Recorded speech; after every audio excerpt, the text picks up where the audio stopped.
बिस्मिल्लाहिर्रहमानिर्रहीम। Frozen shoulder, cervical, जोड़ों का दर्द और गठिया का इलाज। आज हम आपके लिए डॉक्टर ईसा का एक ऐसा नुस्खा लेकर आए हैं जो इन सब बीमारियों का बेहतरीन इलाज है। अगर आप डॉक्टरों से तंग आ चुके हैं और आराम नहीं आ रहा तो एक बार आजमाएं। इसके लिए आपको चाहिए आक का पत्ता 25 ग्राम, अरंडी का पत्ता कैस्टर ऑयल लीव्स 25 ग्राम, दातूरे का पत्ता 25 ग्राम, तिल का तेल 200 ग्राम, लौंग का पाउडर 25 ग्राम। इन तीनों पत्तों को काटकर ग्राइंड कर लें, ज़रा सा पानी डाल लें। अब इसको किसी बर्तन में डालकर पकाना शुरू करें।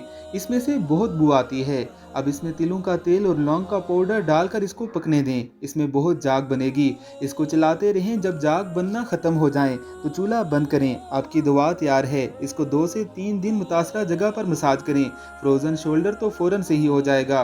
फालज के मरीजों के लिए भी अक्सीर है। जोड़ों के दर्द में भी बेहतरीन है। इसको बनाकर किसी एयर टाइट जार में महफूज कर लें।